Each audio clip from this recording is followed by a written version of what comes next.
This week on the Crisis Conflict Emergency Management Podcast. Climate change has brought now the changing because there has, we are not sure. It's not about the actual availability of water or scarcity of water. It's also uncertainty over the water supply. What will happen? What is going to happen if there is a long-term drought period?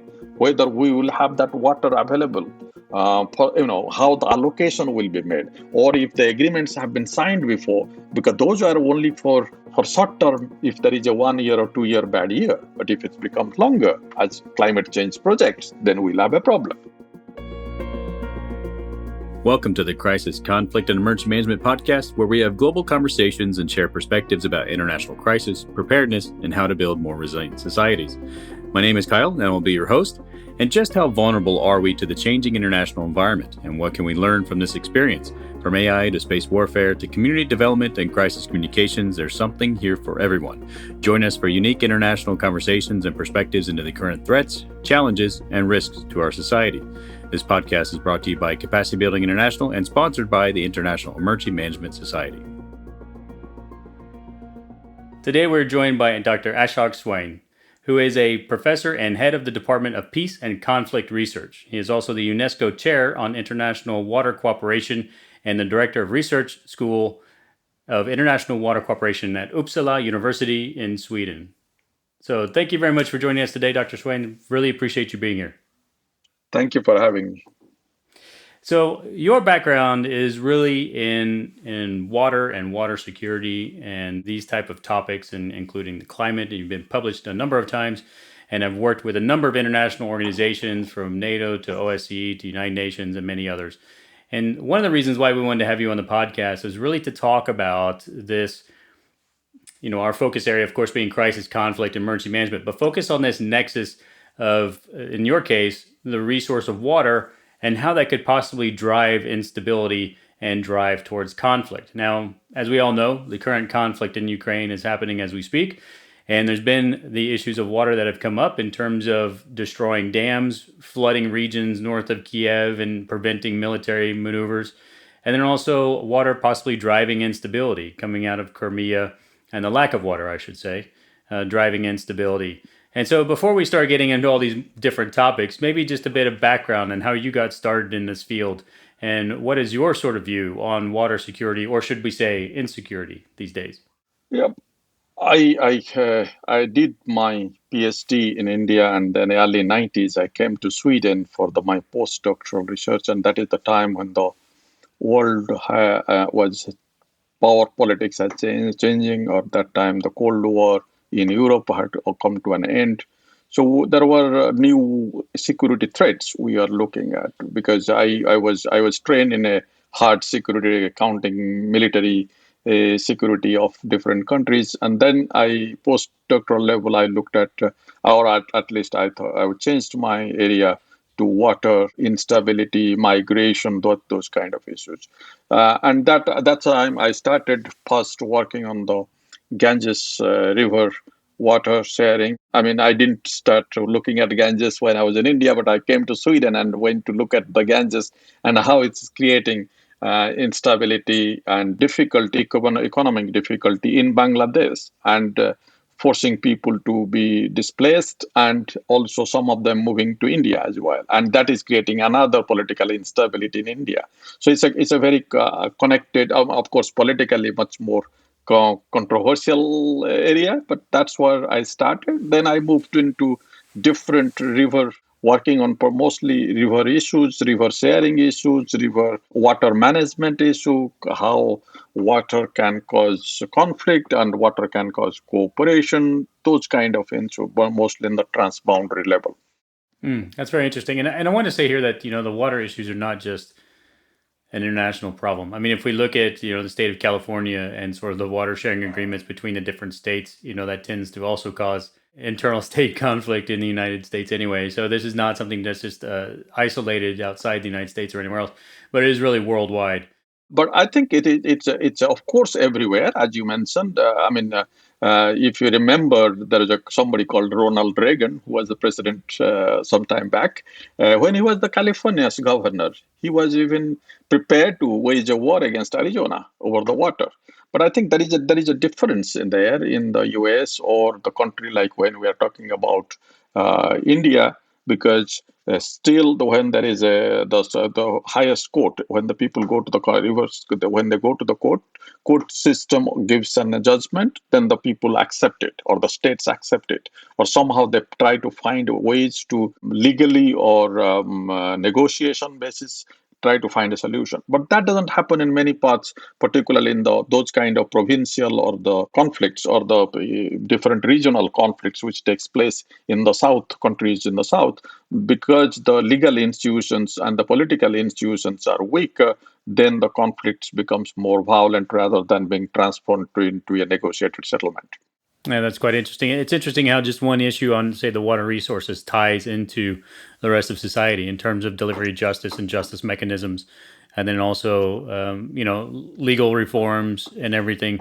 And you mentioned something that was really interesting about the migration. Water insecurity or instability leading to migration. And I guess maybe we ought to start maybe at a sort of 30,000-foot view here before we dive into some maybe more specific details. But when you're looking across this landscape now here in 2022, what are some of the things that you're seeing that cause concern for you since you're an expert in this field in particular? You see, when we started, or I started looking at the water issue, particularly the water scarcity and how it will lead to whether conflict or cooperation in the early 90s, the most of the discussion was that the water war was the idea. The countries will fight over the water. And if you look at it, there have been CIA had brought out a report in the 80s saying there are 10 places which are hotspots, called the hotspots, where the wars could take place over the water, and most of them are the Middle East and North Africa. Then at that time when, as I mentioned, the idea was moving from the superpower rivalry to the finding new areas of conflict. So, and the population growth, new economic ideas, the resource scarcity, all these things were leading to this idea of the water war. And also, if you remember, there was a UN Secretary General Boutros Ghali even making a statement that is a water war, though he was from Egypt. So those kind of works came in the 90s quite a lot. Then by late 90s, there have been findings came that many countries are signing agreement over this water. They found that there are in the last 200 years, at least 600 agreements have been signed. Then even the countries which we were thinking of going for the war over the water, particularly in Mekong or in the Ganges. Of course, there was Indus had a agreement since the 1960s, or the Jordan River system, or even Nile. Nile was considered the most problematic. We can come back to Nile whenever we want, but that time in the 99, there was a Nile Basin Initiative was signed. So all these things, when the agreements were signed, and statistically they show that historically these have been the agreements. So then it suddenly the literature or the public discourse or the policy discourse went to water peace. And there is because I always say that the water professionals usually use the word security, peace, conflicts very liberally. I am also, my other hat as being a peace and conflict researcher. I always find it a bit challenging how to bring them together, because there are different definitions of it. But anyway, that has happened. Coming back to your question, what has changed now? That because the climate change has brought a big dynamic into this. There is, I call it climate change and change in power politics also. What happened, if you look at it, says after the end of the Cold War, there was because most of the conflict takes place when the upper riparian countries build a dam, okay, and then they try to build a dam and divert the water. That's usually the conflict takes place. At the time of the Cold War, if you don't give me, or the US or Germany or anyone, the West didn't give the country money, the leaders could go to Soviet Union and get the money. So they have done that. We know that it happens. Several dams in India, they did it. Several dams in Egypt, the big one was done by the same way. So, but after the end of the Cold War, there was no other financing system except going to the World Bank to get the money. And the World Bank had a very clear operational directive that if you don't have an agreement, then you won't able to get the money. So it really stopped making many countries to stop building dams. I mean, Ethiopia was stopped for several years till 2011-12 when they made the money, got the money from them by themselves. But that only 3 countries built these big dams that time on their own money. China, 3 God's project, the South and East Anatolia, the GAP project by Turkey, and India's Narmada project. But those are the big countries that could generate resources from themselves. So that's what, and now Ethiopia has done it. But most of the dams were almost that time controlled through the World Bank financing. But that has changed now. Climate change has brought now the change because there has, we are not sure. It's not about the actual availability of water or scarcity of water. It's also uncertainty over the water supply. What will happen? What is going to happen if there is a long-term drought period? Whether we will have that water available, how the allocation will be made, or if the agreements have been signed before, because those are only for short term if there is a 1 year or 2 year bad year. But if it becomes longer as climate change projects, then we'll have a problem. And then the new financiers like China have come in. China is providing money to a large number of countries to build the dams and doesn't have the same requirements like the World Bank had put. So I think in these 2 cases, what we are seeing that there is a lot of tension have come in. Though I will, if you want, if you have time, I will discuss about the Ukraine, how Ukraine, the conflict in Ukraine or crisis in Ukraine or war in Ukraine, whatever the way you want to put it. All these things have really started for the water researcher, water peace or water conflict researcher to rethink what are the ideas we had. But I think the climate change and change in power game or power politics, global power politics and financing mechanism has really, those 2 things have made it much more complicated now. And again, you could hear the water war discussions coming in. Because it's also interesting to hear how things have transitioned over time. And so it's often very rare that we get to be able to sort of assess over a long period of time how we, as you mentioned, sort of changed from water wars and resource scarcity, and now have moved into a position of really uncertainty about where the resources will come from overall, which could change the sort of landscape that we're looking at from a security perspective and what that means. Because even if these agreements are in place, there's no guarantee that those reservoirs and those resources will remain in place due to climate change and so the environmental aspects. Absolutely. And so if we were going to look at this a bit more, so if we're talking now about uncertainty and we're talking about the fact that we really don't know where, just theorizing and summarizing, but if we really don't know where the water supplies will come from in the future and where, what the impact will be in terms of groundwater supply for our populations and our communities, what are some of the things that we're dealing with now to be able to look at? What are the discussions that communities and governments are having along these lines now? I think there have been for a longer period of time discussions of how to desalinize the water. I mean, desalinization is a big part of this strategy to get out of the water scarcity. The issue is that again, a president called John F. Kennedy, when he had asked the American scientist, go to moon, and the second thing was that desalinize the water. We went to the moon, but we couldn't really. We are desalinizing the water, but it's still expensive. Of course, if you have the resources, some of the rich countries, or you have the cheap energy resources like some of the Gulf countries, you can do it, but those are mostly for the drinking water and some kind of industrial use. But for the irrigation purposes, it is still extremely expensive to do this. Though there have been technology has been being developed gradually, technology or even using the solar and other renewable energy to do it, but I think it is still very, very, very long way to go. But that is one of the things. The other thing which has been to dive to, but this is a very old plan of how to transfer the water.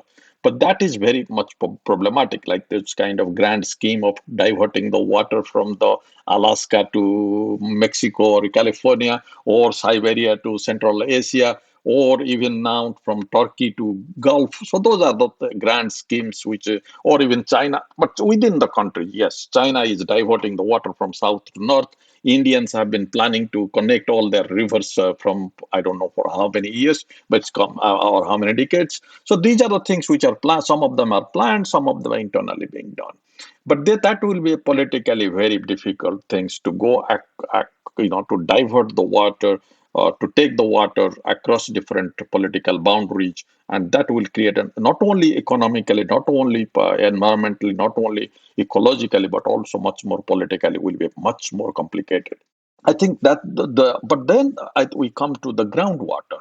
Groundwater is something which being always used. I mean, it's groundwater has been because 97% of the world's fresh water is groundwater, and the thing is that because we don't see this, because it's not about, we don't talk about it. It's not part of the political discourse. It's not of the. It's not very. You won't see hear about in policy or in politics. Those don't matter. So that hasn't. But it is actually a huge resource and being extracted in a humongous scale, gradual, and it is the amount of groundwater we are extracting. It is also contributing to the sea level rise. So it has that kind of implications. What is happening now? I think again why recently I wrote something that why we should be worried about groundwater, how we manage it. Because as I was mentioning, we all talk about the international rivers or the transboundary rivers, but there are 310 transboundary rivers. And we, as I mentioning, in the last 200 years, probably have 600 agreements, and then there are many more agreements before that. But if you look at it, there are at least 592 transboundary groundwater system shared by 145 countries or more. But there are only 6 binding agreements. There is only 6 out of 592.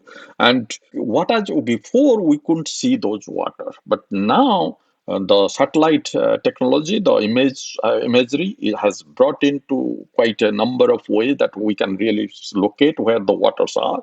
Of course, it doesn't work the same way that downstream, upstream, like river system, because it's very interconnected. It's also very difficult to see how the pollution takes place or how to. So it's not that easy yet, but still the science is developing in much faster way that the people, politicians, and are much more now will be aware of this groundwater and of how they are being affected by other parties. So I think that is something the world needs to put attention to it. And I think this because the water scarcity is somehow, if it doesn't lead to conflict or war or direct military violence, even if it doesn't, it has a huge impact on the human health, human security, economic growth, all these things which creates political instability, political insecurity. And then you mentioned about migration. I mean, this is the migration, water and migration is quite interrelated. I mean, there has been, as I was mentioning to you, I started even doing my postdoctoral research in the early 90s on water migration. Recently, World Bank brought out 2 very good studies on the water and migration. And I think it's really brings out quite a number of interesting facts, which we all knew, but it's very difficult to really put. I think this has been put in black and white. That what happens? We usually think the poorest people will migrate. It's not. Or the poorer countries people. It's what is happening because they try to when the water scarcity taking place. Their studies. Actually, a student of mine is also doing the study similarly in comparing Egypt and Iraq now, because when if the country is poor or the people are poor, they they will get into this poverty trap with the water getting, and they don't have neither have the skill nor have the resources to migrate to other areas. Many of these people, those who are migrating or will be migrating, and that's I even noticed in the Bangladesh case in the early 90s, that the people, those who will migrate, those who have resources, those who have some skills, so they will migrate. So there is a certain number of people will leave, those who are trained, those who can possibly, or those who are poor, they will become much poorer. So it's a very difficult scenario, politically, economically, socially, and humanly taking place. Yes, it definitely is.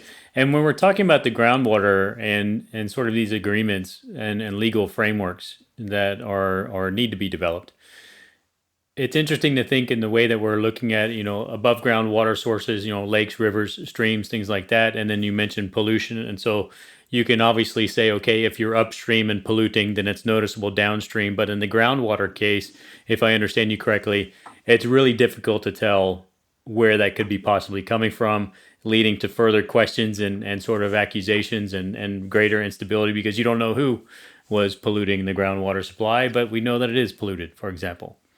That's right. That's right. And that provides quite a, unlike river, you need to build dams. You have a control system. You can somehow manage that. But the groundwater, anyone can just draw the water wherever, putting all kinds of systems. But the problem is most of the water, if you go below 10 to 15 meters, then the water quality drops also quite heavily. So it's not the infinite resources that you can bring it. So and all kinds of health issues comes with it, and there are a number of other factors which are involved. And the only if you are richer, you are relatively more well off, then you can draw the water, but poorer people will not able to get it. So there are a number of impacts which the groundwater will have, or the groundwater both at the local level and also if you are sharing different provinces or different urban and rural areas and many of the urban centers.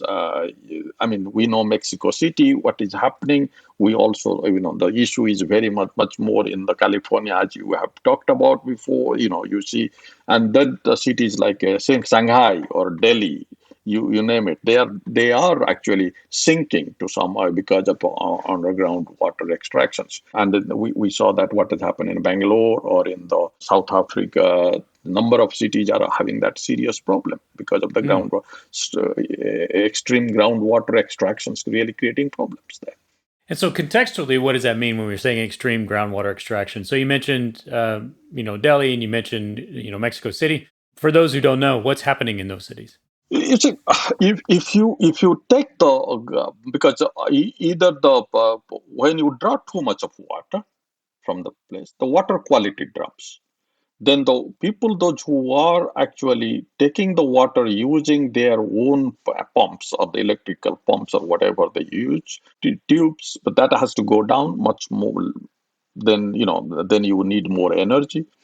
If the water dries out, then there is no groundwater, so there is no water. I mean, you have to get the water from outside to support these millions of people living in that area. Those are the problems which are coming. Of course, our unplanned 95% urban population growth taking place in the countries, in the developing countries. So those are not properly planned. The rivers or the natural water systems are not exactly sufficiently working, and then the land is also going down because of once you take a lot of water, many of the places where you will see that the land level is going down as well. So it is creating all kinds of, but the main problem is water scarcity. It will put millions of people at the mercy of getting the water from outside, not having their own source of water for themselves. So has there been an example of a city that's gone through this process that we could possibly learn from? I think these are, as I mentioned, the cities which are like Shanghai or Mexico City or Bangalore or even Delhi. Those are the cities which are actually the groundwater reductions have become a serious issue. Of course, the groundwater, some of the groundwater gets replaced with the rainfall or the rivers coming nearby rivers getting the water, and then those groundwater get filled up. There are other alternative arrangements they are making, but I think there is nothing that we can see that any city has now almost disappeared because of the water. But there are a number of problems these big cities are having. I mean, there are a number of small cities that are having problems, but we know about these mega metropolis. Then those who are having this kind of serious problems. And water is creating also unrest. You will see a number of urban water riots taking place in Central America. There have been it's a very common in parts of Africa as well as South Asia. Those are why these water riots taking place. Because urban water rights taking place, either there has been the countries or the authorities are not able to supply the water, or water prices have gone quite high. The water mafias are creating a number of problems, and water is also being politicized. There's several countries where the political leaders giving subsidies to water without realizing without focusing on the water management. I'm not saying that water should not be subsidized to the poor people, but I think we need to realize that water subsidies need to go to the people whom it should go to, rather than water subsidy is being used for the not properly water or the proper use of the water. So I think that's a difference there. Yeah, that's interesting. And it's a nice sort of segue as we start talking about the conflict side of this equation. And so when we have water as a commodity that may obviously run low in terms of resourcing, and then, like you said, it's politicized, it can lead to, price controls or rationing or, different impacts across the populations, whether they have the ability and, to find different sources, or the economic, ability to find different sources of water, or the more impoverished parts of the community. All of this sort of leads up into, a greater instability in the communities and possibly between nations and things like that. And so what are some of the things that we start to see? You kind of mentioned the rationing, the subsidizing, and then even sort of urban riots to a certain extent about water resources. What do we start to see in terms of the communities, in terms of greater instability? You see, look at the situations which is happening in the discussions when Syrian crisis took place.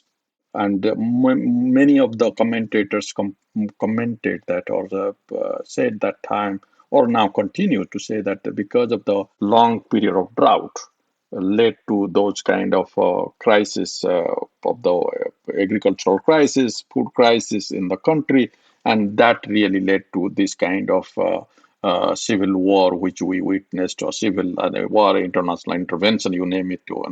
We all saw that. We saw everything in the Syria. The question comes, why it happened in Syria, why it didn't happen in Jordan?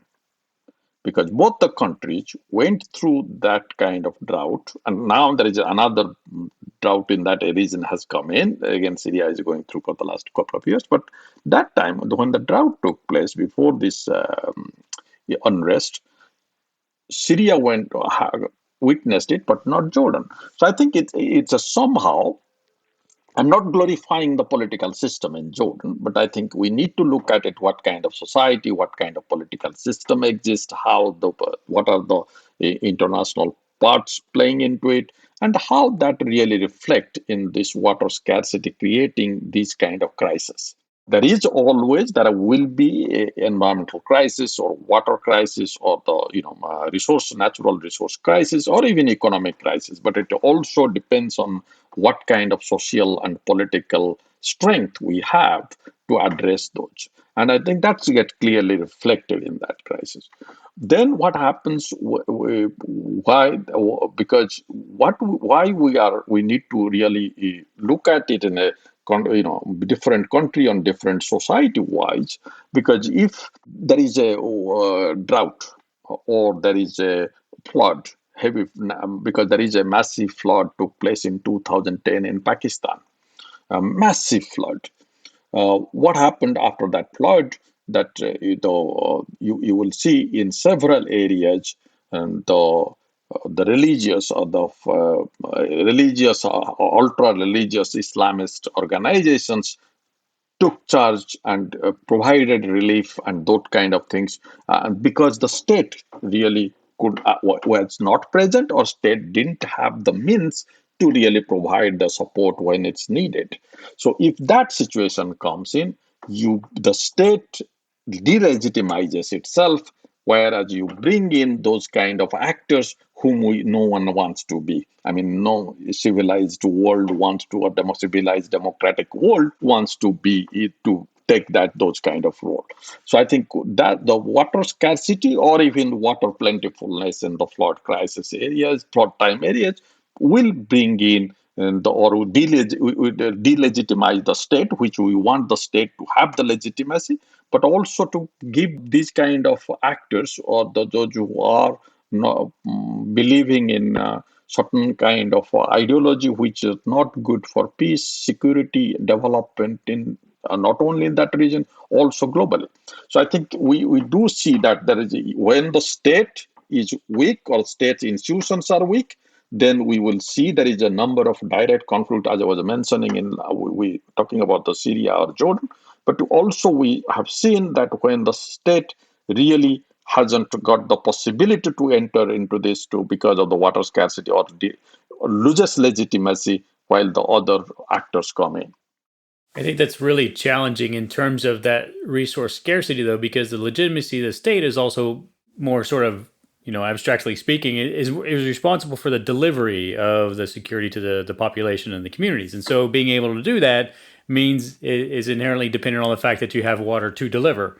And so this is, really quite interesting in terms of a debate, because the fact that a lot of the things in terms of services provided to the community, to the people, are largely within the remit of the state to be able to deliver. So administration, government administration, land use, all these kind of things are within a rational amount of control. But if you lose a commodity like water in your community and you don't have the ability to really quickly bring more to bear, that's quite substantial loss in confidence in the government and the administration. Exactly. And also, if you have a state which has the power to, or the, thinks that it has the military power or the political power to get the water somehow to the people to gain that legitimacy, then we can discuss this, what is happening in the Crimean Canal. If you look at the canal in Crimea, which has been built since Soviet time, the plans were was almost 50s, 60s, but it started operating in 1975. The water was coming to Crimea from the it was a Soviet era miracle, as you can say. So that they were getting the water that time, but 85% of water was used for irrigation purposes in Crimea. What happened when Russian President Putin went into Crimea, annexed it, and then since 2014, the canal water has been stopped by Ukrainian authorities, because, of course, Ukrainian authorities said that Russians controlled Crimea, didn't pay them the money because of but I think there is another thing that Russia thinks that it has been. Russia even has recently had gone to European Human Rights Court to complain. There have been several places they have been complaining, they have been doing this. We all know that has been a major areas of contention, though we didn't talk much about it. But I think it is extremely important part where the Russian leadership was upset or angry or not very happy about the Ukraine for the last 6-7 years. What that led to, because that led to Russia putting a lot of resources, subsidizing agriculture, bringing water through the get the people in Crimea. So I think one of the because to keep the Crimea under the Russia, to gain that legitimacy, you see that it was one of the Russian attack on the dam, which was stopping the water to Crimea, was the first thing after when the war started. So So it is somehow the leaders will be also by use of non-legal, illegal force or unconstitutional authorities. I mean, this is a very straightforward case which has happened.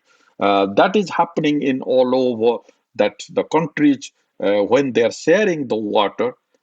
In many cases, using, like, take for example, India is trying to stop the water. I mean, there has been all saying that since 1960 they have signed the agreement on Indus, but they say we will stop the water because there is a water scarcity in our places. Of course, it hasn't happened yet, but those kind of threats are coming. Egypt is threatening to bomb the dams, or all the options open on the when the Ethiopia is building the dams.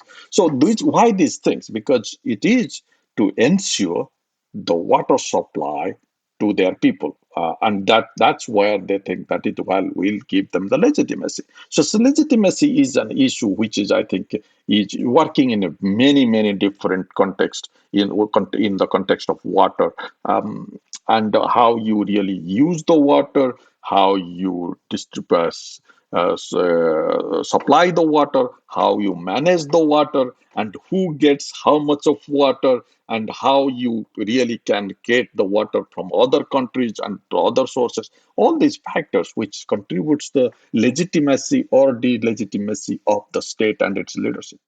And I looked at a number of stories with regards to Crimea, and I used that example also in some presentations I did for some centers of excellence and things like that in terms of conflict and climate-driven conflict. And it's interesting to look at the different sides of this perspective on the same issue. And so, the illegal annexation of Crimea, and then, on one side you have one nation saying that the water was cut off. Yeah, on the other side you have a nation that's basically saying that, well, that there was an illegal annexation of this portion of land, and then there was what was typically agricultural area and tourist area has now been turned into a military industrial complex and therefore raised the water requirements. And then also a massive population adjustment occurred as well in terms of bringing in a lot of more people that were beyond the scope of what was originally planned in terms of water quantity and quality for that population to begin with. So exceeding the population growth and then changing the industrial base led to water shortages, right? Yeah.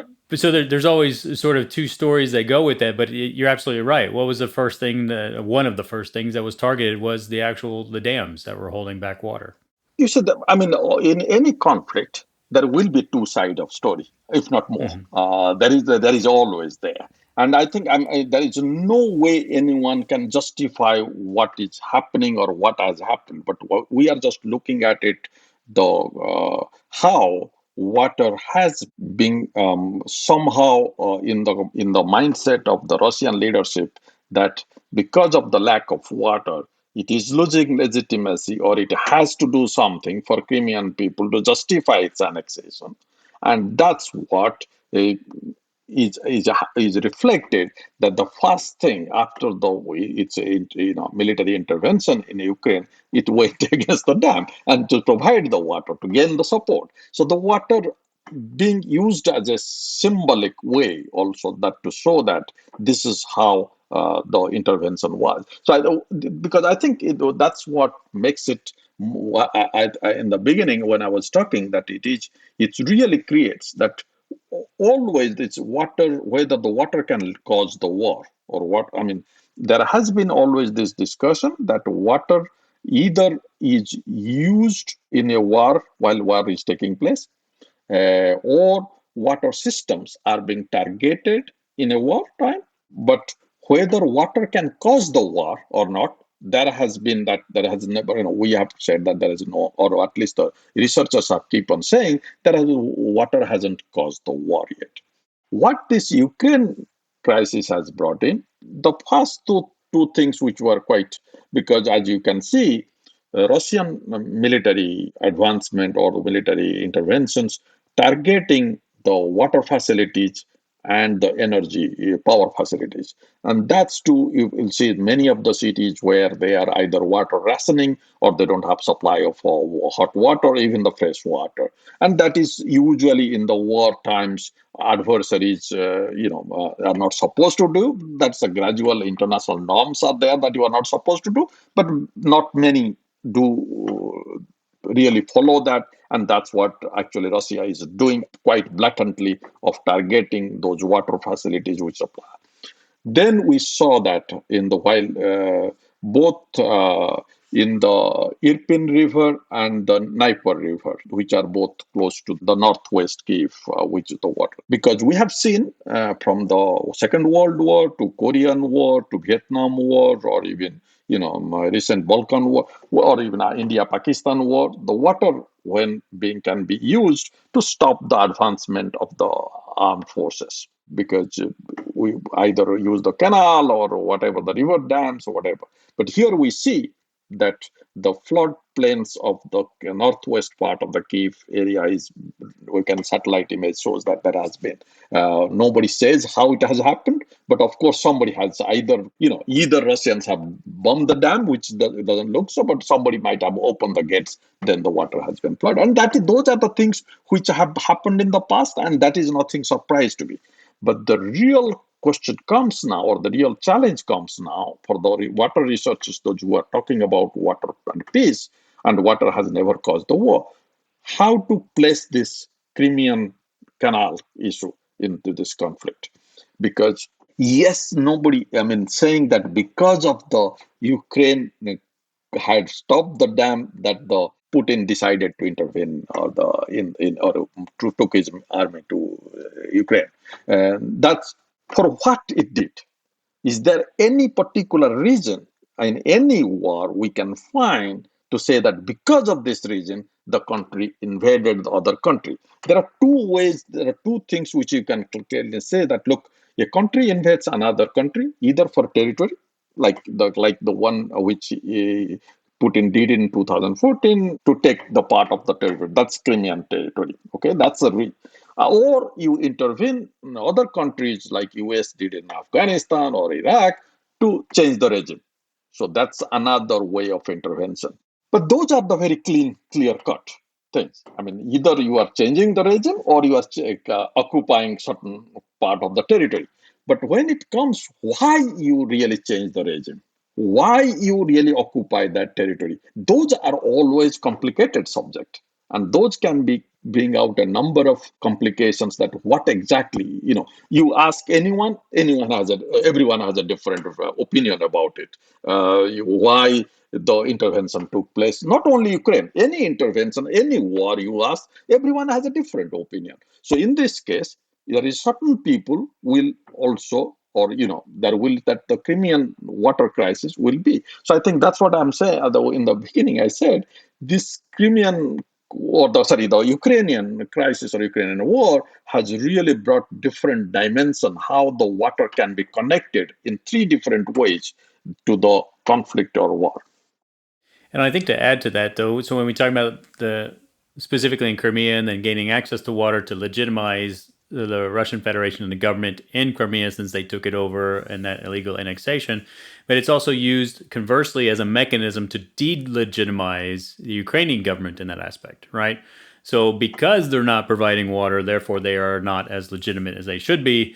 And then that is one of the contributing factors amongst many, many other sort of cases they were making to build up into a conflict that we now see today that's occurring in Ukraine. So I think it can really go in both of those directions as well, right? So it's a mechanism, it's a tool, and because somebody is doing this, well, they control it. They want to deny you access. They want to deny your own sort of human rights towards water. And so therefore, they are not a legitimate government that should be followed. That was clearly done also in the eastern areas, where the Russia controlled eastern areas. So the water crisis have been being reported for several years now.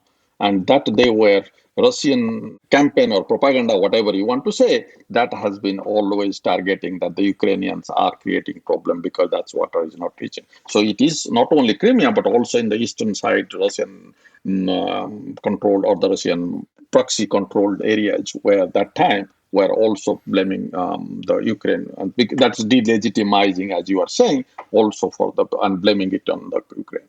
That's because that's a very easy way of blaming a country. That goes to you see there is a in India had this East Pakistan and West Pakistan.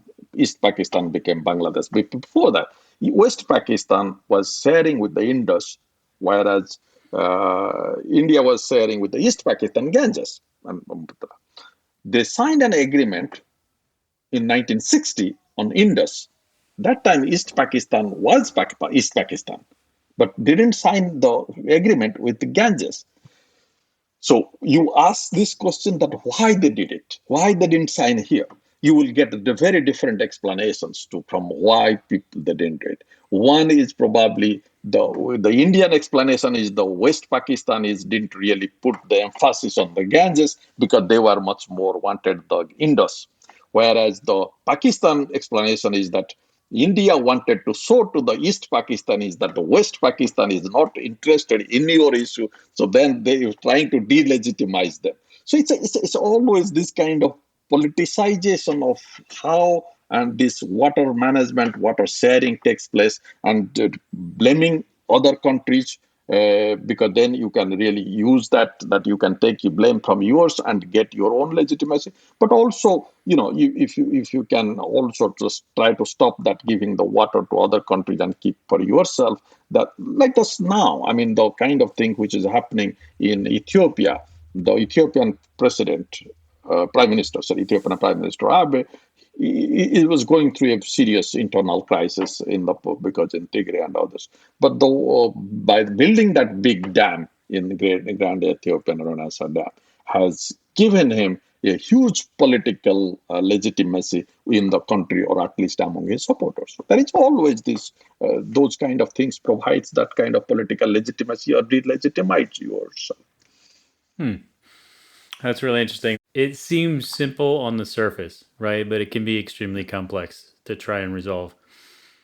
If we were to put you in the shoes of, and let me give some context to this, I was part of some recent discussions, and there's the overall sort of assessment that, at one period in time, we were talking about mega cities and sort of major urban development areas.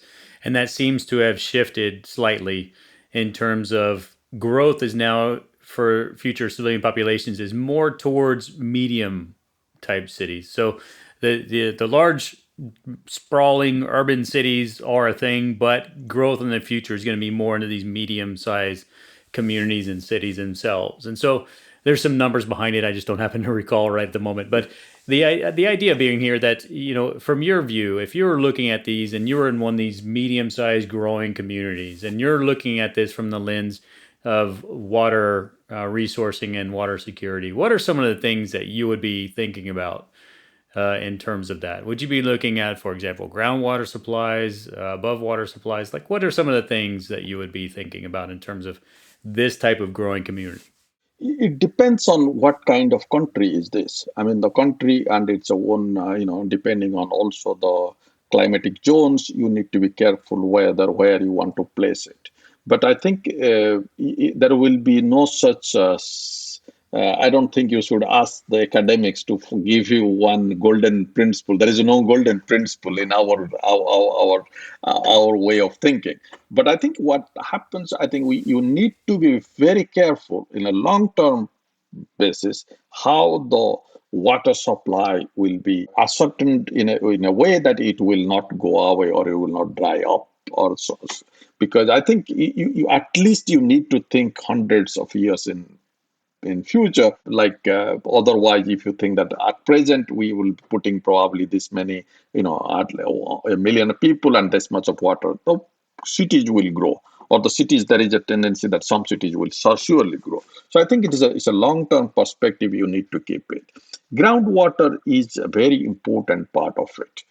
Because groundwater is mostly in somehow doesn't really depend on dependent upon other swims. Because if you are dependent on river water or something, because there is something might happen in the upstream that will create problem for you to get the water supply or a pollution or whatever. But groundwater, in general cases, to some extent, at least you have that kind of possibility how you can manage it and how you can really retain its quality and other things.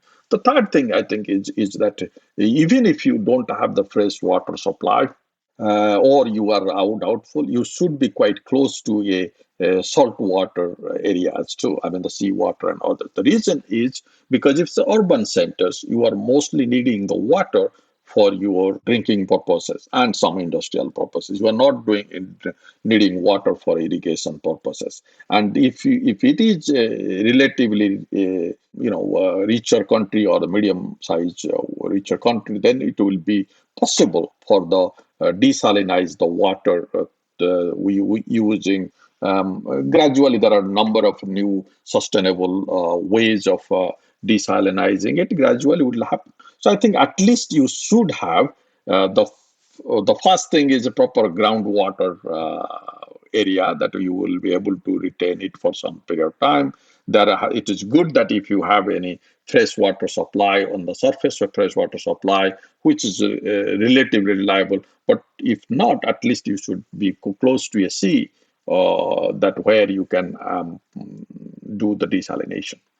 By transferring the water, because several countries where there are several cities, like take for example Singapore gets the water. I used to advise Singapore government because it came into crisis with the Malaysia. They used to get the fresh water from Malaysia, clean it and use it, and then divert it to Malaysia again. That became quite conflictual. It's still continuing because this agreement was signed when the British times and still continuing, but it has become a number of times, at least in the 20 years back, it was almost both the countries are going to International Court of Justice. The similar agreement comes in Hong Kong, but mainland, but that's part of a country system. But you will be, if you are dependent on this kind of external water supply through pipe work, and particularly from another country, then you are at their mercy, and they can either abruptly end the agreement, or you can raise the price. All kinds of things you will be subjected to. So I think I strongly advise either if never do that, but if you have to do that, you must have a secondary source to bring the water back to having some kind of comparative advantage of not being blackmailed. Okay, thank you very much. Well, so Dr. Swain, it's really interesting. It's a fascinating discussion in terms of how we need to be cognizant of the natural resources and what we're doing in terms of our cities and our communities, and how that could actually lead and contribute to future instability and what that might look like. And unfortunately, I think we're seeing some of that today in Ukraine and even other parts of the world, as you mentioned, and in many different formats and forms and functions. So thank you very much for joining us today. Where can people find you if they would like to contact you? I mean, there is a website official, because my department has a website. I'm there, but I'm quite active in the Twitter. It's at Ashok Swain, ASHOSWAI. So. And I have quite a good Twitter follower, so I'm quite okay with that. But I'm in the Facebook, Instagram, and also in LinkedIn, but more in the Twitter rather than other things. So, and Googling, that's the one thing. Okay, great. We'll make sure and we'll put those links in the show notes as well, so everybody can take a look there. So thank you very much. Thanks for joining us, and really appreciate your time. It's my pleasure talking to you. This podcast is brought to you in partnership between Capacity Building International and the International Emergency Management Society. You can join teams today at tiems.info. That's tiems.info. And also sign up for the International Emergency Management newsletter by CBI at capacitybuildingint.com. Is there a topic you would like to hear about? Or are you a functional expert and want to be featured on our show? If so, reach out to us at info@capacitybuildingint.com and let us know. Thanks again for listening, and see you next time.